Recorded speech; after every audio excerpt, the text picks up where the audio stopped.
This is the first of 4 programs in which I want to question some of the assumptions usually made about the tradition of European painting. That tradition which was born about 1400, died about 1900. Tonight, it isn't so much the paintings themselves which I want to consider, as the way we now see them, now in the second half of the 20th century, because we see these paintings as nobody saw them before. If we discover why this is so, we shall also discover something about ourselves and the situation in which we are living.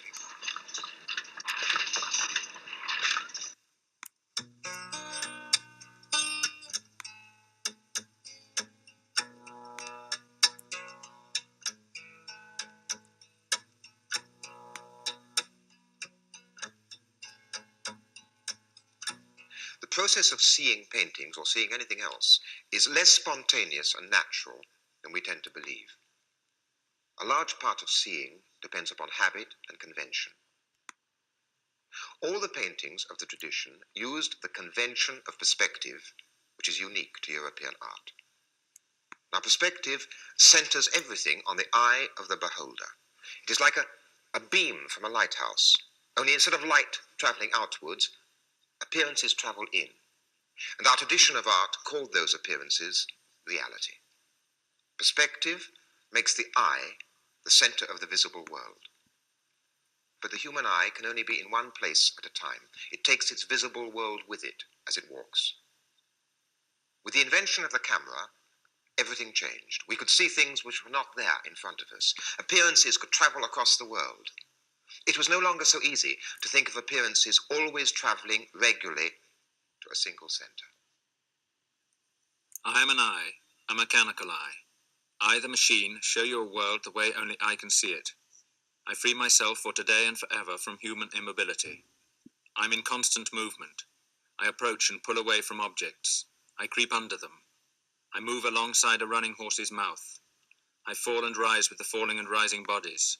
This is I, the machine, maneuvering in the chaotic movements, recording one movement after another in the most complex combinations. Freed from the boundaries of time and space, I coordinate any and all points of the universe wherever I want them to be. My way leads towards the creation of a fresh perception of the world. Thus I explain, in a new way, the world unknown to you. Those words are from a manifesto written in 1923 by Dziga Vertov, the Russian film director, and the images are from a film he made in 1928 called The Man with a Movie Camera. The invention of the camera has changed not only what we see, but how we see it. And in a crucial but quite simple way, it has even changed paintings painted long before it was invented. The painting on the wall, like a human eye, can only be in one place at one time. The camera reproduces it, making it available in any size, anywhere, for any purpose. Botticelli's Venus and Mars used to be a unique image, which it was only possible to see in the room where it was actually hanging. Now its image, or a detail of it, or the image of any other painting which is reproduced, can be seen in a million different places at the same time. As you look at them now, on your screen, your wallpaper is round them. Your window is opposite them. Your carpet is below them. At this same moment, they are on many other screens, surrounded by different objects, different colors, different sounds. You are seeing them in the context of your own life.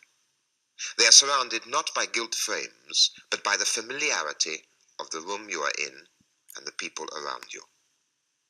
Once, all these paintings belonged to their own place. Some were altarpieces in churches. Originally, paintings were an integral part of the building for which they were designed. Sometimes, when you go into a Renaissance church or chapel, you have the feeling that the images on the wall are records of the building's interior life. Together, they make up the building's memory.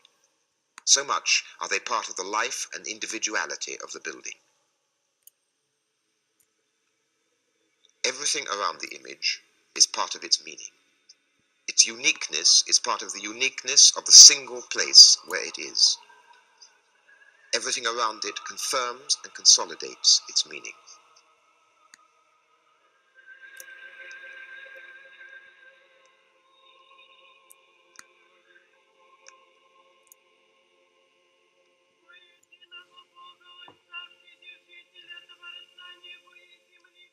The extreme example is the icon.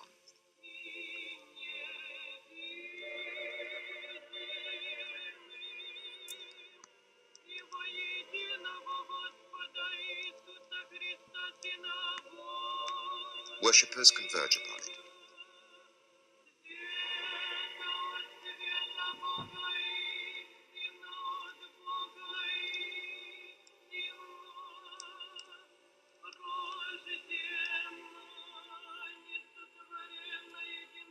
Behind its image is God. Before it, believers close their eyes. They do not need to go on looking at it. They know that it marks the place of meaning.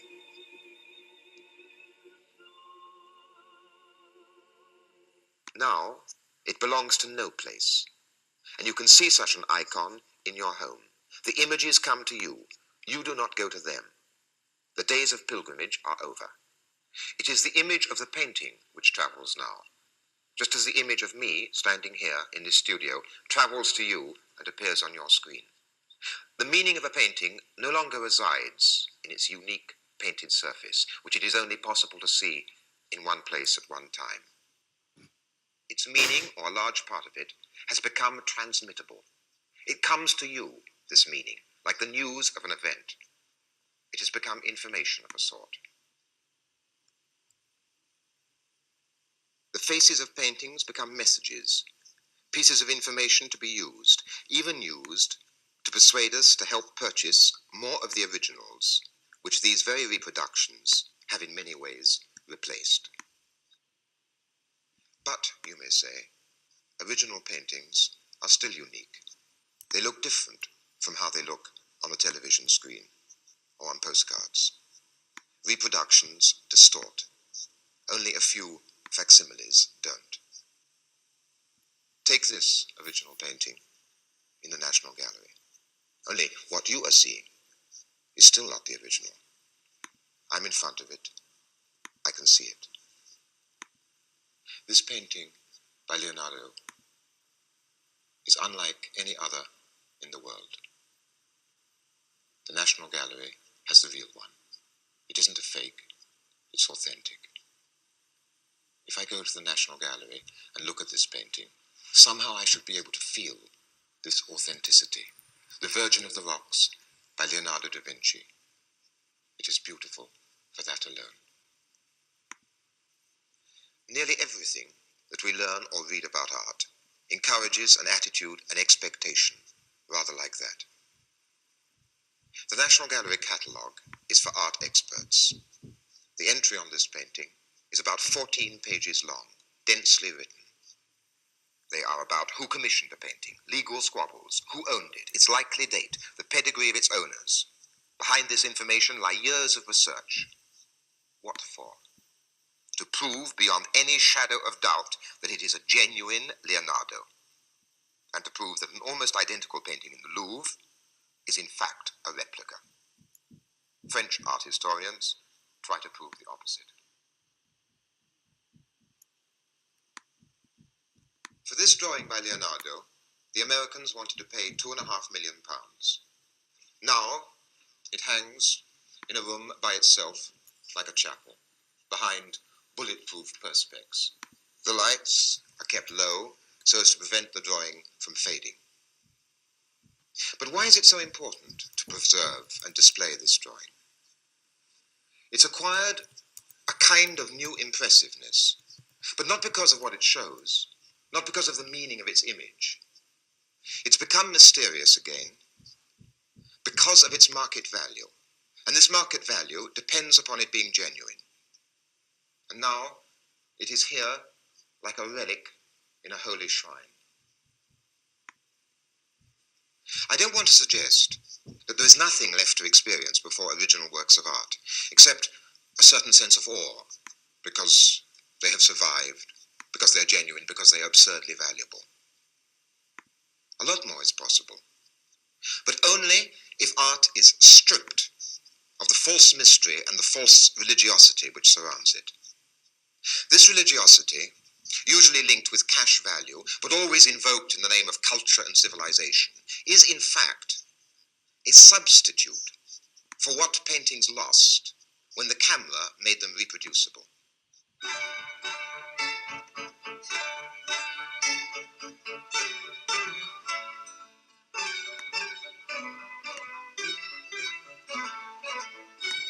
The National Gallery sell more reproductions of this Leonardo cartoon than of any other picture. But what are the meanings these reproductions acquire in each home when they're hung or pinned to the wall? And how different are all these meanings from its original one, when Leonardo first worked on it to work out an idea for a painting? The camera, by making the work of art transmittable, has multiplied its possible meanings and destroyed its unique original meaning. Have works of art gained anything by this? They have lost and gained. Let me try to explain how. The most important thing about paintings themselves is that their images are silent, still. I can't demonstrate the stillness, for the lines on your screen are never still, and in a sense the pages of a book are never still. But I can demonstrate the silence.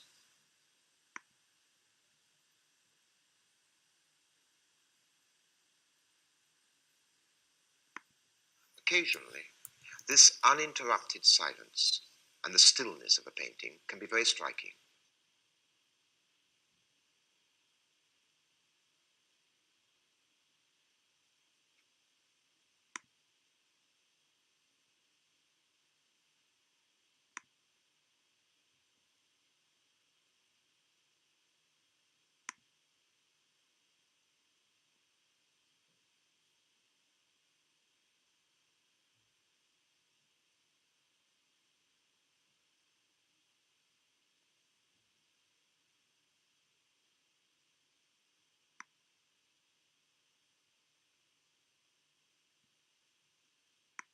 The experience of this has almost nothing to do with what anybody teaches about art. It's as if the painting, absolutely still, soundless, becomes a corridor, connecting the moment it represents with the moment at which you are looking at it. And something travels down that corridor at a speed greater than light, throwing into question our way of measuring time itself. Because paintings are silent and still, and because their meaning is no longer attached to them, but has become transmittable, paintings lend themselves to easy manipulation. They can be used to make arguments or points which may be different, very different, from their original meaning. And because paintings are essentially silent and still, the most obvious way of manipulating them is by using movement and sound. The camera moves in to remove a detail of a painting from the whole. Its meaning changes. An allegorical figure becomes a pretty girl anywhere. From being part of a strange poetical world of metamorphosis, a dog can be turned into a pet, not unlike the dog of his master's voice. The meaning of a painting shown on film or television can be changed even more radically. This is a painting by Bruegel, or rather a reproduction of a painting by Bruegel, of the Road to Calvary. If you look at the whole painting, Bruegel's intention is fairly clear.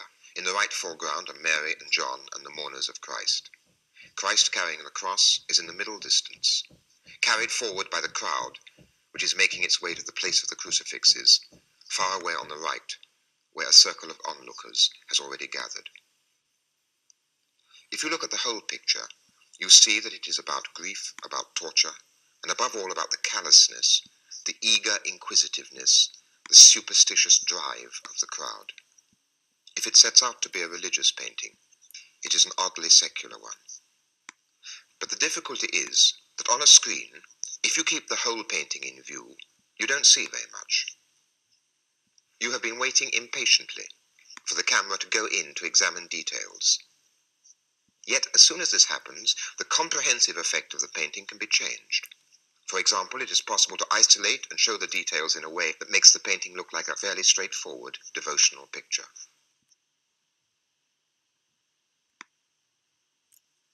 With a different camera movement again, it can be shown as an example of landscape painting. Or details can present it to you in terms of the history of costume or social customs. Most easily, it can be presented as a story.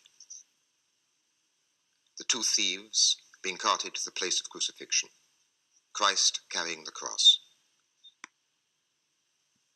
In a film sequence, the details have to be selected and rearranged into a narrative which depends on unfolding time.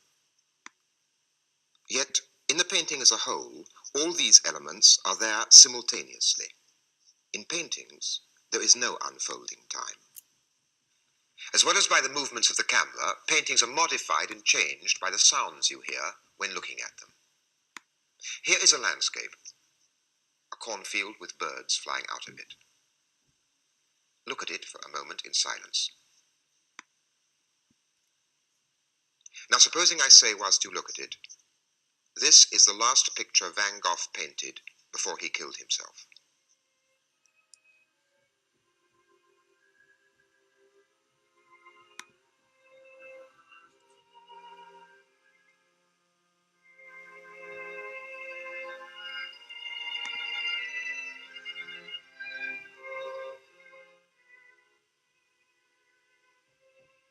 Words you notice consciously. Music is subtler. It can work almost without your noticing it. How often do you consciously notice the music played over paintings on television?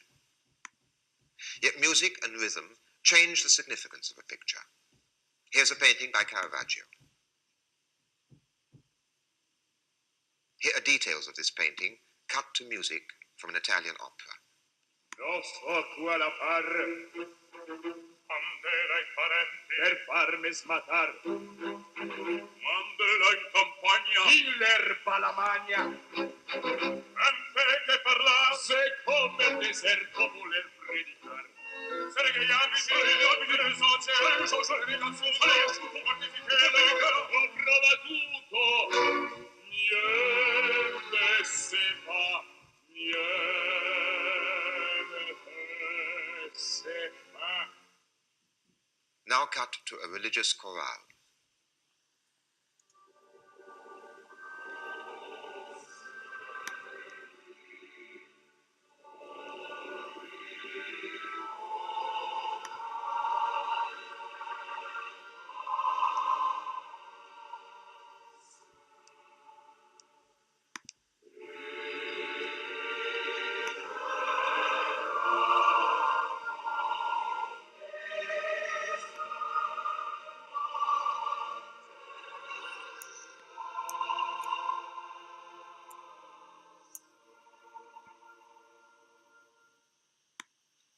I've said that as soon as the meaning of a painting becomes transmittable, this meaning is liable to be manipulated and transformed.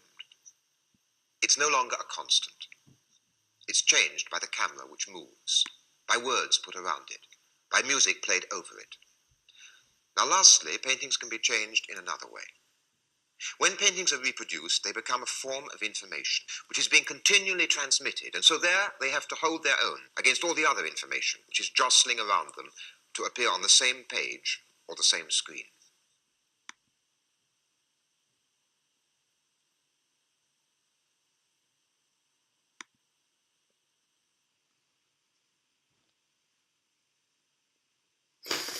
The meaning of an image can be changed according to what you see beside it or what comes after it. Let's try a last experiment. We put the image of this well-known painting by Goya on your screen. You look at it in the context of what I'm saying, in the context of my image in relation to it. But supposing you had just turned onto this channel from one of the other two, then you might see something like this. Some years ago, up in the mountains that were wide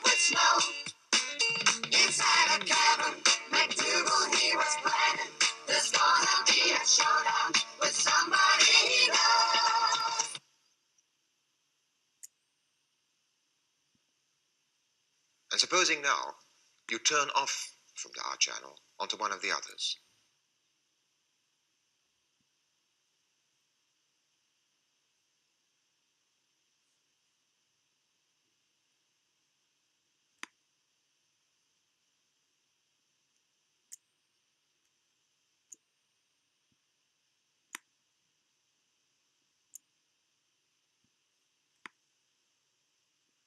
Each time, the impact of the Goya is modified. I've now emphasized the ways in which reproduction makes the meaning of works of art ambiguous. This is not as negative as it necessarily sounds, if we realize what is happening. What it means, in theory, is that reproduction of works of art can be used by anybody for their own purposes. Images can be used like words. We can talk with them. Reproduction should make it easier to connect our experience of art directly with other experiences. You can sometimes see how naturally this begins to happen when, for instance, children or adults pin up reproductions alongside snapshots, or their own drawings, or pages from magazines.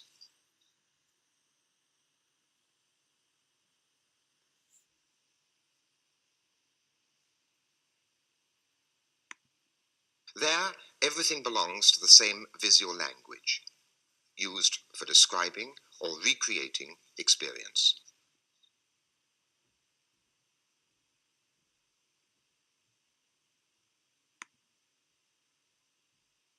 What so often inhibits such a spontaneous process is the false mystification which surrounds art. For instance, the art book depends upon reproductions. Yet often, what the reproductions make accessible, a text begins to make inaccessible. What might become part of our language is jealously guarded and kept within the narrow preserves of the art expert.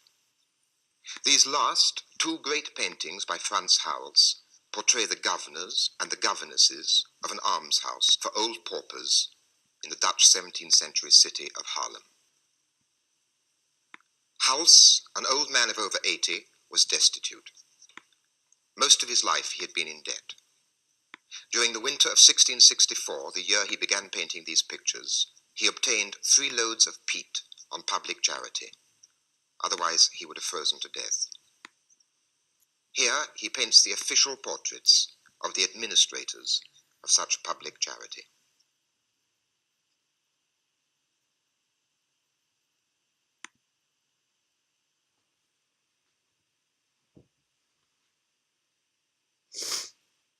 Reproductions in color or in black and white, showing the whole or showing details, make these two paintings easily accessible. Yet this is how these images are introduced. Each woman stands out with equal clarity against the enormous dark surface, yet they are linked by a firm rhythmical arrangement and the subdued diagonal pattern formed by their heads and hands. Subtle modulations of the deep, glowing blacks contribute to the harmonious fusion of the whole and form an unforgettable contrast with the powerful whites and vivid flesh tones, where the detached strokes reach a peak of breadth and strength. In the portrait of the men, House's old tendency of creating an impression of casual informality and the instantaneousness recurs. But the pictorial unity appears less successful than in earlier works. The intense light areas of the flesh tones, the great expanses of white linen, and the daringly broad red touch on the knee of the man on the right tend to jump and are not fully integrated into a coherent design. That is a quotation from the most comprehensive book on Hals in English, which was published last year. It's as though the author wants to mask the images, as though he fears their directness and accessibility. As in so many other pictures by Hals, the penetrating characterizations almost seduce us into believing that we know the personality traits and even the habits of the men and women portrayed. And in the case of some critics, the seduction has been a total success. He speaks of seduction disparagingly. Yet what is this seduction? It's nothing less than the painting working on us. If the characterization is, as he says, penetrating, it penetrates to reveal something. It's as though he doesn't want us to make sense of it in our terms. And when he sums up, he resorts to meaningless generalizations.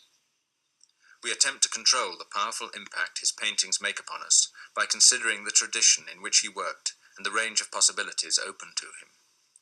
The effort only increases our admiration for House's unwavering commitment to his personal vision, which enriches our consciousness of our fellow men and heightens our awe for the ever-increasing power of the mighty impulses that enabled him to give us a close view of life's vital forces. This is mystification. Children, until they are educated out of it and are forced to accept the mystifications, look at images and interpret them very directly. They connect any image, whether from a comic or from the National Gallery, directly with their own experience. I showed a reproduction of the Caravaggio to a group of school children. I think it could have been they stole the food. And one of them saying, I'm not going to eat it, it's stolen food. And then he's going, why not? Something like that. You think he wants to get up? Yeah. He looks as if he's a bit Just about to push the table over. over. It's romantic and she wants to go away and do something. I think it might be Jesus. What makes you think it might be Jesus? Well, he's in the center of the table and he looks like he might be a leader of some kind. Looks like a sheep to me. And they've got the food on the table there. Yes, but they haven't got bread or wine. Yes. What do the rest of you think about him saying that it might be Jesus? I don't think it's Jesus. He's got his own opinion. Could be. Some of you think it's a man, some of you think it's a woman. I think it's a woman. I think it's a woman. Because she's got too fat to be a man. It looks as though they're all going to jump out and kiss her, because she just says that. And he's got his arm out to cuddle him, and he's jumping up and run round. I think it's a man. I think it's a woman. It's a woman. There's no bristles even. Yes, but he hasn't got any bristles. He got a moustache. Yes, but he hasn't got any bristles. Well, no, not quite all, but most of the boys thought that he was a man, and most of the girls, you thought she was a woman. I'm not sure. And you said she was perhaps both. Because they were really looking and really relating what they saw to their own experience, they recognized something that most adults wouldn't. Without knowing the artist's name, let alone anything about Caravaggio's life, or the fact that he was a homosexual, they immediately saw how sexually ambivalent the principal figure was. I can't pretend to the clairvoyance of children, but in the next 3 programs, I'm going to try to relate the experience of art directly to other experiences, and to use the means of reproduction as though they offered a language, as though pictures were like words rather than holy relics.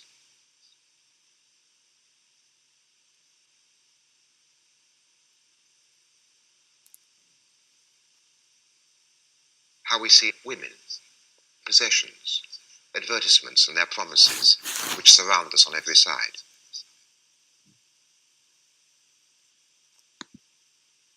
But remember that I am controlling and using for my own purposes the means of reproduction needed for these programs.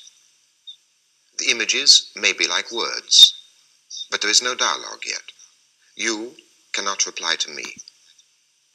For that to become possible in the modern media of communication, access to television must be extended beyond its present narrow limits. Meanwhile, with this program, as with all programs, you receive images and meanings which are arranged. I hope you will consider what I arrange, but be skeptical of it.